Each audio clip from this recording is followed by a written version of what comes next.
One, two, three, let's go! Hey guys, আমি Susmita. Welcome back to my channel. আজ আবারও একটা ব্লগ শেয়ার করছি। তো দিনটা ছিল 17 জুলাই আর ওই 10টা নাগাদ আমি বাড়ি থেকে বেরিয়ে পড়েছি। আজ আমি যাচ্ছি বাসে করে আসানসোল। আজ আমার ডেন্টিস্টের অ্যাপয়েন্টমেন্ট আছে, তো ওটার জন্যই যাচ্ছি। বাড়ি থেকে আমি শুধু জল খেয়ে এসেছিলাম, আর কিচ্ছু খাইনি, ব্রেকফাস্টও করিনি। তো খুব খিদে পেয়ে গেছিল, তো একটা মিষ্টির দোকানে দাঁড়িয়ে ঢোকলা খেলাম। এখানে অনেক ধরনের মিষ্টি ছিল, দেখতেও খুব টেম্পটিং লাগছিল, কিন্তু আর মিষ্টি খাইনি, জাস্ট ঢোকলাটা খেলাম। আর ঢোকলাটা খেতে দারুণ হয়েছিল, খুবই সফট আর স্পঞ্জি ছিল। তো ব্রেকফাস্ট করে চলে গেলাম ডেন্টিস্টের কাছে। আমি এই জীবনে মনে হয় ফার্স্ট ডেন্টিস্টের কাছে এসেছিলাম। সেমনি আমার কিছু অসুবিধা ছিল না, কিন্তু আমি বাস একটু টিথ ক্লিনিং করাতে এসেছিলাম। তো স্কেলিং করালাম, এটা করিয়ে লিটারালি আমার দাঁতে অনেকটা ডিফারেন্স ফিল হচ্ছে, অনেকটা ক্লিন হয়েছে। আর আমাকে একটা টুথপেস্টও রেকমেন্ড করেছে, তো সেটাও নিয়ে নিলাম। এখান থেকে বেরিয়ে একটা ফুচকাওয়ালা দেখতে পাই, তো অনেকদিন থেকে ফুচকা খাওয়া হয়নি, তো ভাবলাম কি খাই, কিন্তু একদম ভালো ছিল না, খুব বাজে ছিল খেতে। তারপরে চলে এলাম সেন্ট্রাম, এখানে আছে বেলজিয়াম ওয়াফল, তো সেখানেই যাব আর একটা ওয়াফল নেব। দুদিন আগেই ছিল ন্যাশনাল ওয়াফল ডে, আর 100 টাকাতে ওয়াফল পাওয়া যাচ্ছিল। তো আমার তো দেখে খুবই টেম্পটিং লাগছিল, কিন্তু তখন আসা হয়নি। তো আজকে যখন এসছি তখন ভাবলাম কি খেয়েই নি একটা ওয়াফল। তো আমি আমার ফেভারিট আলমন্ড বাটার সামথিং আছে, তো সেটা অর্ডার করলাম। আর এটা খেতে তো আমার দারুণ লাগে, কিন্তু আজকে একটু মিষ্টি লাগছিল বেশি। এসব টুকটাক খেতে খেতেই তো প্রায় লাঞ্চের টাইম হয়ে যায়। অনেক দিন থেকে ভাবছিলাম এই রেস্টুরেন্টটাতে আসবো, তো আজ ফাইনালি এলাম।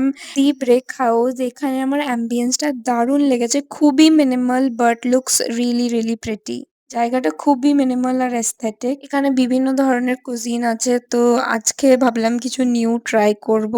আমার মেনু দেখে জায়গাটা একটু এক্সপেন্সিভই লাগলো, বাট অনেক বেশি ভ্যারাইটি আছে আর সার্ভিসও খুব ভালো, খুব কুইক। ড্রিঙ্কস এর জন্য আমি একটা ওয়াটারমেলনে কিছু অর্ডার করেছিলাম, কিন্তু সেটা অ্যাভেলেবল ছিল না, তো ওনারা এটা রেকমেন্ড করলো, দিস ইজ গুয়াভা ড্রিঙ্ক। আমার নামটা এক্স্যাক্টলি মনে নেই। খেতে ভালোই ছিল, sweet and spicy guava drink. তারপরে আমি অর্ডার করেছিলাম ক্যালিফোর্নিয়া টেম্পুরা রোল।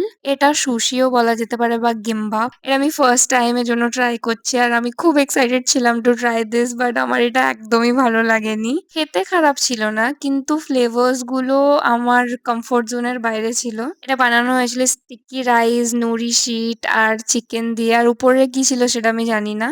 চপস্টিক দিয়ে আমি ফার্স্ট টাইম কিছু খেলাম, আর চপস্টিক দিয়ে একটা খাওয়ার পর তারপর আমি ফোক দিয়েই খেয়েছি। অ্যান্ড দেন তারপর অর্ডার করেছিলাম একটা ননভেজ সিজলারও আমি ফার্স্ট টাইম খেয়েছি। এটাতে ছিল fried rice, garlic bread, french fries, sauteed veggies আর চিকেন। এটা ডেফিনেটলি অর্ডার করতে পারো যদি এখানে আসো। কোয়ান্টিটিও খুব ভালো ছিল প্রাইসিং এর অ্যাকর্ডিং, আর খেতেও খুব ভালো ছিল আর ফুলফিলিং। আমার এটাতে সব থেকে বেশি ভালো লেগেছে গার্লিক ব্রেডটা, তারপরে french fries, then sauteed veggies, then chicken and then rice. এটার চিকেনটাতেও কোরিয়ান ফ্লেভার্স ছিল, ইন্ডিয়ান ফ্লেভার্স কিন্তু ছিল না। সিজলারটা তো পুরোটা শেষ করে দিয়েছি, কিন্তু ক্যালিফোর্নিয়া টেম্পুরা রোলটা বেঁচে গেছিলো, তো সেটা আমরা প্যাক করিয়ে নিয়েছি, এটা বাড়ি নিয়ে যাব।